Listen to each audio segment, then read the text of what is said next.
want you to hit me as hard as you can. Welcome to Real Action, a place I affectionately call the Golan Globus Appreciation Society. We love Canon films here, and the Golan Globus era that gave us Bloodsport, Over the Top, Missing in Action, Death Wish, and so many great action flicks of the 70s and 80s. But nobody thinks of Canon as a prestige company. That was simply not their bag, even though they definitely tried and even had a few successes.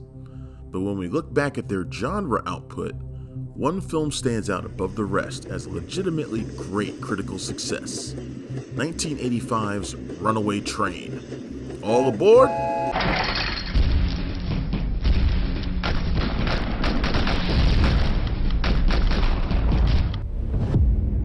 If all you know of Canon is some of their wilder genre output, Runaway Train is like a kick in the teeth straight from Jump Street, with the words, "based on a screenplay by Akira Kurosawa," flashing across the screen.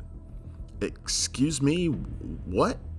What in the name of Toshiro Mifune is Kurosawa doing in a Canon Films genre flick?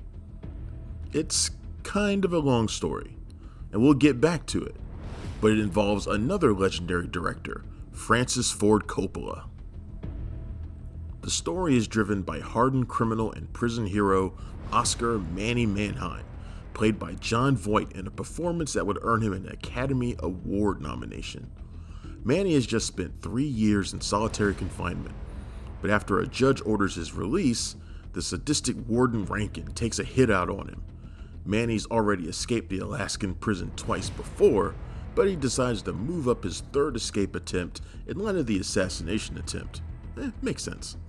He gets an unwanted tag-along in smooth-talking prizefighter Buck McGahee, with Eric Roberts also earning himself some Oscar love for his portrayal. You can already see that, just based on the accolades showered on the leads, that Runaway Train is unlike almost anything Canon ever did. Thanks for watching Real Action. If you enjoy our shows, please subscribe to our channel right now, like this video, and click on the bell so you can be notified each time a new video goes up. Busting out of the Supermax prison was just part of the problem. The unlikely duo now find themselves facing the harsh, frigid Alaskan climate. Hitching a ride on a freight train, they find themselves trapped when the conductor has a heart attack and the locomotive speeds out of control. While the train company squabbles about what to do, Manny and Buck are mostly unaware about the true danger they're in until they encounter Sarah, a resourceful but terrified train employee played by Rebecca De Mornay in her first action role. Runaway Train is a unique entry in the Canon library. The story was originally co-written by the legendary Akira Kurosawa, who came up with the idea after reading a 1963 Life magazine article about a runaway train. After announcing plans to direct it in 1966, with a script adapted by The Hustler writer Sidney Carroll, the project never got off the ground despite repeated attempts. Years later, Francis Ford Coppola, the man behind The Godfather, recommended then little-known Russian filmmaker Andrei Konchalovsky to direct Kurosawa's script. It was Konchalovsky who got Canon involved, and the project sped forward.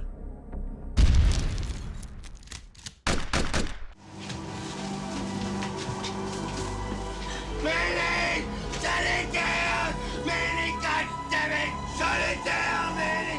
Manny! Shut it down! That's all you gotta do! Manny! He knows what he wants to do! So what you have in Runaway Train is a film that combines the existentialist sensibilities of Kurosawa with a Russian director's visual eye and a script that bears the hallmarks of co-writer Edward Bunker.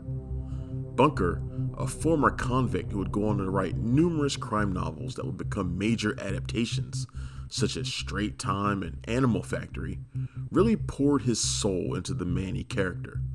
You can sense Bunker pouring out his soul about what being a convict is really all about, with Manny giving an impassioned schooling to the naive, headstrong Buck. Perhaps none better than this one. You're gonna get a job. That's what you're gonna do. You're gonna get a little job, some job a convict can get. Like scraping off trays in the cafeteria or clean out toilets. And you're gonna hold on to that job like gold, because it is gold. Voight has never been better. This was 1985, and he was pretty much coming to the tail end of his career getting roles as sweet as this one. Manny is not a good person. He makes that clear many times throughout the film, but he has moments of enlightenment and seems to take personal offense at some of Buck's cruder aspects. If this movie had been made today, or any time in the last 20 years for that matter, Buck would have been a sympathetic figure, probably convicted of a crime he didn't commit.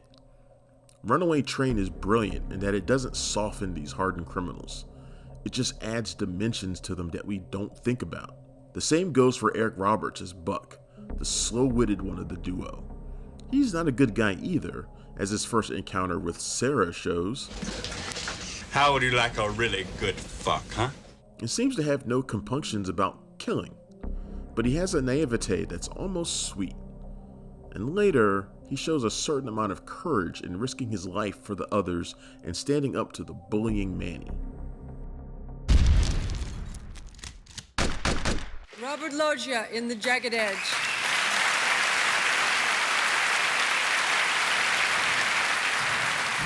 Eric Roberts in Runaway Train. And the winner is Don Amici in Cocoon. But we can't forget Rebecca De Mornay either. There are only a couple of female roles in the film, and honestly, women are treated pretty poorly in it, but she makes the most out of it. Sarah, covered in dirt and shabby clothes, is so far removed from the sex symbol De Mornay was opposite Tom Cruise in Risky Business, or years later in The Hand That Rocks the Cradle. The supporting cast are solid as well, with John P. Ryan absolutely derisible as Rankin, who stays hot on the escapees' tails and even drops dudes down from helicopters to kill them. And I really liked Kyle T. Hefner as the arrogant Frank Barstow, whose equipment keeps failing to stop the train. There's only one problem. Any other heroes? The cook from Under Siege is back. I'm not even a good cook, but there are some things I'm good at. And things are really heating up. It's the 45, okay? If there's one point Runaway Train makes, it's that bad people are everywhere, and they aren't all convicts. Some are people who claim to be doing good, but they're as prone to evil as anybody. The convicts are repeatedly referred to as animals and beasts, but ultimately they want the same things we all want: self-respect and freedom. Runaway Train would also be the acting debut of two Hollywood tough guys, Danny Trejo, who plays Buck's opponent in the boxing ring, and Tom Tiny Lister, best known as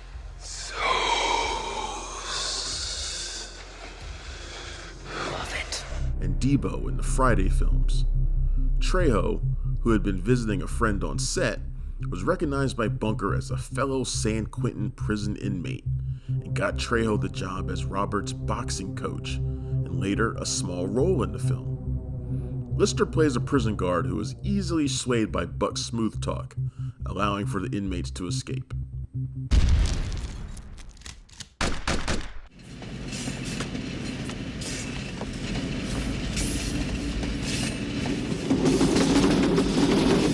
This sucker is flying, Manny. Should have hooked into those freight cars by now. Ah, smile, man, we're free. Beyond the great performances, this was also the highlight of Konchalovsky's career behind the camera. Every dollar of Runaway Train's $9 million budget was put into the impressive practical effects, using miniatures and killer stunt work, including an awesome bridge sequence.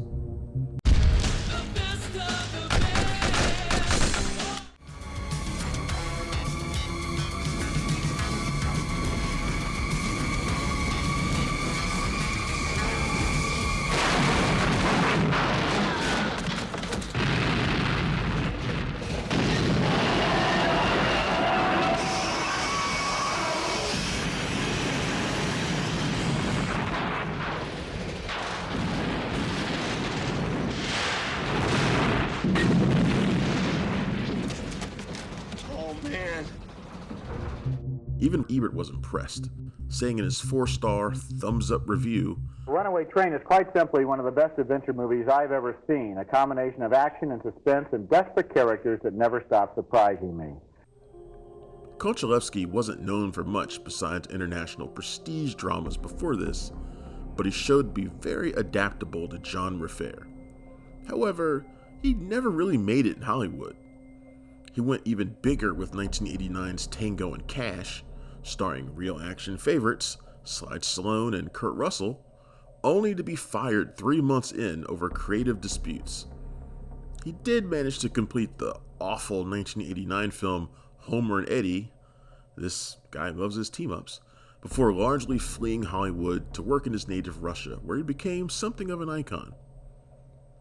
With kinetic, Oscar-nominated editing and a great score, Runaway Train stands as one of the shining jewels of the Canon library. Sadly, like so many other memorable Canon projects, it was a dud at the box office. But Runaway Train has lived long as a masterful, tension-filled thrill ride with impeccable lead performances. It may have stood apart from the typical genre film of the period, but in a way that's what makes Runaway Train so special now, because it has gone largely overlooked compared to other films in that era. Runaway Train is like this rare find just waiting to be discovered. Runaway Train gets 8 out of 10 Stallones. Thank you for watching our show. If you like what you see, please subscribe to our channel, tell your friends who like this sort of content, and turn on the bell to receive notifications for all of our latest videos. We're an independent company and we appreciate all of your support.